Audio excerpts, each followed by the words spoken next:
next winner is Dr. Amit Lath, the Chief Executive Officer at Sharda Group of Companies International, Poland. Good morning, good afternoon, good evening, whichever part of the world you're joining us from. Global Council for the Promotion of International Trade, or GCPIT, is proud to welcome you to this special interview series in connection with the Global Emerging Leaders Awards 2022. I'm Aparna G. Kumar, the Global Co-Chairperson of GCPIT and your host for the show. Global Council for the Promotion of International Trade is an organization based in India, South Africa, US, UK, and UAE, with board and council member representation across the world. We at GCPIT believe in fostering leadership across different levels. Recently, we have been reflecting on the significance of perspective in our role as leaders. When we advance from being an individual contributor to a leader, our perspective starts changing. We gain access to new information, have conversations with new people, and think about things in ways we didn't have to before. These changes or learnings have immense power, and we believe that this interview series will help us and many aspiring future leaders to gain new perspectives, especially global perspectives from these emerging leaders. Today, we have with us such a leader to tell us about his perspectives on leadership while leading his venture. We have with us Dr. Amit Lath, who is a leading Indian face and businessman residing in Poland for the last 23 years. He is an ambitious person and seasoned entrepreneur who grew from scratch and established a business with commercial footprint across the world. His company, Sharda Group, has achieved success in the European and global markets and received several accolades and has been ranked #1 in the textile sector by the Poland Ministry of Economy. Sharda Group was listed in the top 500 of Forbes Diamond 2012 and is ranked among the top 10 companies for trade between India and Poland. Dr. Amit has actively led several initiatives to support the Indian diaspora living in Poland and the neighboring countries. During the peak of the COVID pandemic, he shipped oxygen concentrators to India and supported a plethora of NGOs and institutions in India during the lockdown by providing relief and by organizing finance, donations, and vital supplies. He passionately and diligently worked hand in hand with the Indian Embassy in Poland and the Government of India on Operation Ganga to evacuate Indian students and citizens from Ukraine. Dr. Amit Lath was privileged to be part of the Indian contingent to virtually meet the Honorable Prime Minister of India, Shri Narendra Modi, during his review of the support being provided to the Indians coming from Ukraine. A well-known face within the Indian community and the bureaucracy in Poland, Dr. Amit is widely respected for his connection with the business fraternity in India, Europe, and United Kingdom, Middle East, Africa, and the Asian countries. He is also admired for his outstanding hospitality to Indians coming to Poland and highly respected for building business relationship between the two countries in the capacity of Vice President, Indo-Polish Chamber of Commerce and Industry. Congratulations, Dr. Amit, for being nominated for the Emerging Leaders Awards. We are proud to have you with us today. Welcome to the show. Thank you very much. Very good afternoon, good evening, good morning to everyone out there. It's a privilege and a pleasure to be. Thank you so much for taking your time and joining us today. And before we begin, a very big thank you for all the amazing work you did for the Indian community during the COVID crisis and also during Operation Ganga. As I mentioned, I got goosebumps when I saw you guys speaking to a channel immediately after the interaction with Honorable Prime Minister of India, Shri Narendra Modi. We could see real leadership being exhibited at ground zero. But before we begin talking about leadership, though I read your profile, I would like to hear from you. How did all this begin and what are you currently doing? So, when we talk about back in 1998, when Poland was, of course, in the global map, but for India and Indians, when we used to say Poland, people used to say Holland. Where in Holland do you live actually? And if we explained to them it's Poland, oh, you mean Russia? Yeah, it was, the first thing which comes to their mind was USSR. It's a part of USSR, or it's a part of Russia. So it took a while actually to explain to people where Poland is. But then as we see the progress of the country, Poland joined in 2004, the European Union, 2007, Schengen, and now it is among top 5 leading economies in the European Union, and Poland plays a very important role. And thanks to, I would say, the business opportunities out here, we as Indian group, we see a substantial growth and opportunities of business into this particular market. What exactly are you currently doing? I know you are holding a lot of posts Right. So we as a group, we are a leading textile group. So anything and everything which is related to textiles specifically. So let me give you a few good examples.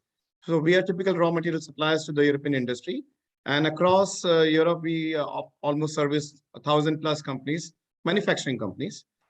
India is a large cotton grower, and our main motto and target is actually to make Indian cotton reach to the subcontinent in Europe, and ensure that the best of the products are manufactured from our raw materials. So primarily every fourth mattress which is manufactured in Europe is supplied by our company in terms of the raw materials for manufacturing mattresses. When we talk about upholstery, which is used in the Polish railways or in the Polish public transport, this is also fortunately made from the Indian raw material. And when we see a lot of hospitals in Poland, close to 3,000 hospitals, a lot of bandages which have been manufactured by companies like TZMO, Hartmann, and so on and so forth, or it's a supplies which have been done by us seamlessly for last 20 years plus. So these are certain products what we do in terms of raw materials. In 2009, our company acquired a home textile brand called Uniontex. Uniontex used to be a composite unit. There were almost 40,000 people who were working. um, as we know, the dynamics in the global scenario and business change in 2009 because of the global slowdown and the turmoil which we all faced. We were very fortunate enough to acquire this particular brand, Polish brand, which was of 1827, and get the best out of it in terms of getting products into large supermarkets, hypermarkets, and chain stores out here. And I think that's an and amazing, yeah. and when we talk about as a group, so we were of course doing a large distribution to European retailers, to manufacturers, and then of course as time progressed, 2012 we thought why not we acquire a logistic group which would help us to service our own business, plus we could also service others in the market. So companies like Bata, Talibel, Philip Morris, we did quite a good logistics for them, and we gave them logistic solutions into the market. Yeah, that's an amazing journey you just shared. It's really nice to see the growth of an Indian outside India.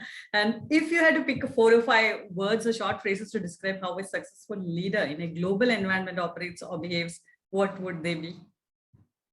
I personally feel leaders are the ones who always find way out during whether it is good times or difficult times.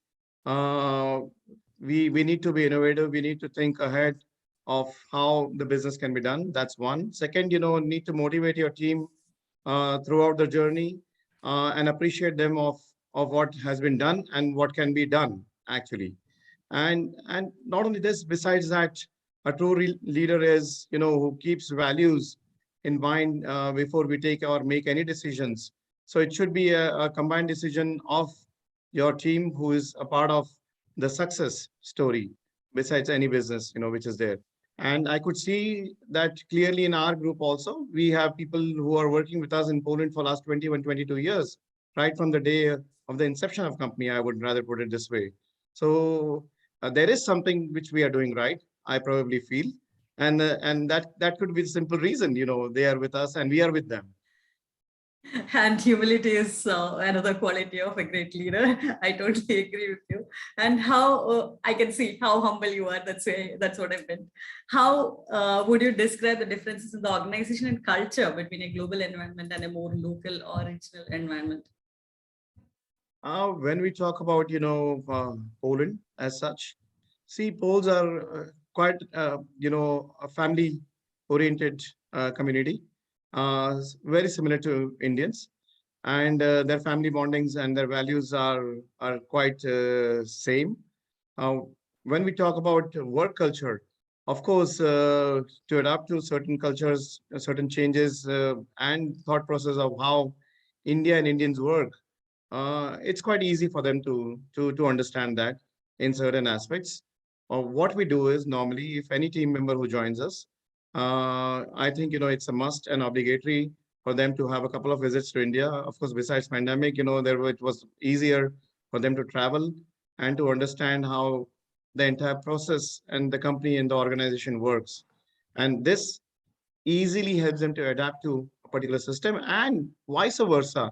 I feel that my colleagues in India also are adapting to a certain system of the work culture, what our friends in Europe have their way of working actually. That's really interesting to know the culture of India and following the almost similar in the family values, I mean. And how is you just share the journey of your company. So how is your company's purpose evolving? Uh, as when we say we are a group from India, people typically think that, oh, another Asian company probably who has come to our market to destroy things out here, getting ready products. So when we tell them what we're doing actually, so what we do is we do innovations with our clients. We do a lot of R&D. We do uh, get information and share information with our clients of what is happening around the world. It's very difficult for every individual to travel to various parts of the world, but with the know-how and with the kind of exposure we have, with the global exposure, we ensure that we grow with our clients and our clients grow with us. So I can give you a couple of good examples where small medium-sized companies grew into large organizations, and they were thankful to us for giving them a know-how of really what is happening in other parts of the world. And if you don't think what is, let me just give you a very simple example. Technical textile is the future actually, where if you don't expand in that particular field, it would be rather difficult to sustain, because of course there are manufacturing hubs in the world where the labor force and the cost of production is much cheaper. So Europe would not be able to survive. But when we think of innovations and when we think of new product developments, we do it jointly with our clients, and then we ensure that the raw material supply is seamless and is given to them on time. And you are in the market for so long. So what do you think? How should companies approach digitalization? Digitization is one of the key factors today, and especially when we talk about today's time, absolutely it's a must. Of course, it all depends on what kind of product, what kind of strategy the company has got, whether the growth and the scope of work which allows them actually to get into this particular space. But it is a must, for today and for future. Right. That's how we could connect, and we are talking now because of technology. Absolutely. And what was the most challenging difference in leadership or culture that you had to understand and overcome in a globalized economy? When we talk about culture and systems in Central East Europe, commitment, ethics have got great values out here. And once companies like us, when we are new in the market, for them, India is a country which is at quite a distance. So for them to understand whether and trust certain aspects of and values of companies, it takes a while. But when we win hearts over performance, and by doing right performance, it definitely helps, for having a constant and a continuous business growth. Right. And what different perspectives do you bring to the business as a leader? I learn every day actually from my team, and I only give my opinion, what I feel could be right or can be, or my way of doing things. And if my team and my colleagues, my fellow colleagues, feel that this could be valuable for the company, then we adapt those systems. Otherwise, of course, we follow what has to be followed, and what is required. Maybe we could be wrong, at times. Yeah, that's amazing. That's listening to everybody's voice is bringing everybody's opinions to the table is something what leaders do. And what advice would you give to someone who has taken a senior leadership role to be more impactful in the role they have taken up? I think it's quite a responsibility when you go into the senior leadership role. And I feel that if the person is reached to that level, it is something which their achievements over the years have got them to. So that person must be quite mature enough, great exposure, and they're more humble and they're more consistent in terms of doing certain things. Are there any training or resources such as coaching to help you be better as a leader, or is it just a lot of practice? I personally feel the right coaching is, a regular interaction with your clients, because when you listen to them, when you hear what is really happening, whether it could be a client cribbing or giving a negative feedback, to certain times explaining to us the challenges they face, this could really give you a good message and a good information of where and how we can improve together to make this worthwhile. If somebody is giving his a few minutes of his time to explain to me the things, I assume it is valuable for them and our presence is important for them. Otherwise, they won't waste time with us. But is it available to this opportunity available to the broader leadership team within the ecosystem, or how do they develop themselves? I assume that many of these leaders they have various ways of actually getting such information. One is when you have industry meets, you listen to others what is really happening. Second is you adapt to what you feel could be right and could be done in a righter way and in a nicer way. And that's where, today the way to grow and to progress is. And what have you learned from leading in the crisis? We all have gone through the problems of a pandemic, and all the businesses were suffering, right? So what have you learned during this crisis? I think every crisis gets us some new opportunities in life. And a downfall would definitely give you a shake that, hello, it's not always, the skies are not always blue.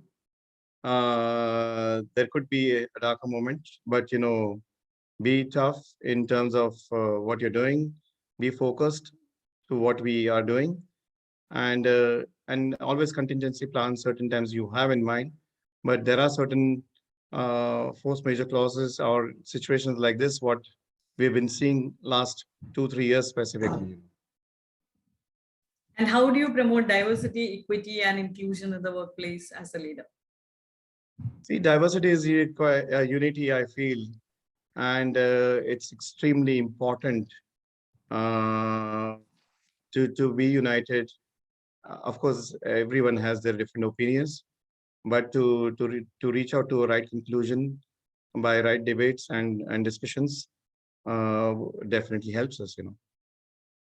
And before closing, what would you like to advise entrepreneurs who are dreaming to be successful in the global market?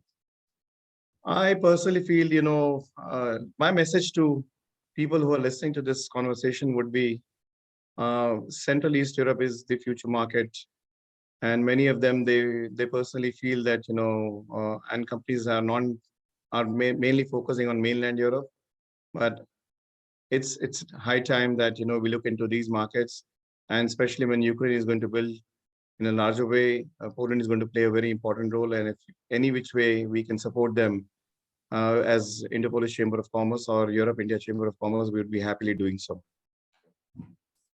Thank you so much for this encouraging words, Dr. Amit, and thank you so much for joining us today and enlightening us with your thoughts and experiences. And that was an amazing journey that you just shared. And leaders, as you mentioned, leaders are the ones who always find a way out, and always crisis gives us an opportunity to grow. And what I loved is we grow with our clients and our clients grow with you. That's, I think, an amazing thought to follow for all entrepreneurs. And we hope this would be helpful to many aspiring future leaders to gain new perspectives and climb the success ladder. Looking forward to associating with you in the future as well. Thank you. Thank you. Absolutely a pleasure. I wish everyone great success. Thank you so much. And as you know, we are on a huge mission, a mission to impact the lives of 100 million entrepreneurs We would like to invite you to join us, and I know that you're part of the team, and I also invite you to be part of this game-changing mission, Impact Mission 2030. Our aim is to build a global community of great leaders from 190 plus countries by 2030. And people like you, that's why we come and talk to people like you. We get a lot of encouragement and support. And our listeners, if you're interested in this mission, you can mail us at contact@gcpat.us or find us on all social media as GCPAT Global. And join us as we come back with another emerging leader to inspire us and share us their perspective. Till then, this is Aparna Kumar signing off. Take care. Bye-bye. Have a great day. And thank you so much once again, Dr. Amit, for joining us today. Absolutely a pleasure. Privilege is my all mine. Thank you. Have a great day.